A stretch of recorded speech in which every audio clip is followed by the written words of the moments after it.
ចាំបានស្មាតធំឲ្យគេដេកកើតពេលគេបាក់ចិត្តមែនឈប់បោកខ្លួនឯងទៅយើងឆ្លាញ់គេខ្លួនឯងទេតែអ្នកដែលចង់បានស្មាតធំទេលេខតែ3ឯកសារនេះបាននេះឯកសារទី1 Series Solar Press Series ហ្នឹងហើយយើងអង្គុយចុះអង្គុយទៅវានឹង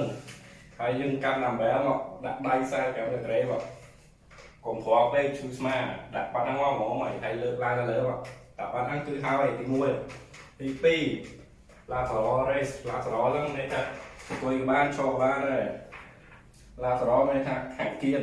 លើកឡើងទៅលើមកហើយឃើញស្មាកដាលបានហើយទី3 reverse pack deck លេងអាម៉ាស៊ីនចូលទៅមុខហ្នឹងម៉ាស៊ីន pack deck ត្រឡប់ហើយយើងទាញមកក្រោយមកអាហ្នឹងរៀលដែរហើយគេថា reverse ហើយប្រឈែ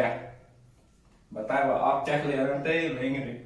រៀលដែរ fly បានដែរអត់តិចមកកាន់ number ដៃត្រង់មកលើកមកក្រោយមកគឺរៀលដែរហើយនេះហើយមុនពេលមុនលេងហ្នឹងយើងវាអាប់សិនមុនលេងទាំងអស់ណាវាអាប់សេតឲ្យគេលេងស្រាវសិនមកហើយខ្លាចឈឺស្មាឥឡូវចឹងលេងស្រាវទៅដើម្បីឲ្យមានចរន្តឈឺមិនស្រួលសិនហើយបន្ទាប់ពីហ្នឹងមកចាំយើងលេង working set ឲ្យគេយើងលេងរៀងធ្ងន់ល្មមតែកុំធ្ងន់ពេកលេងពី8ទៅ12ទៅ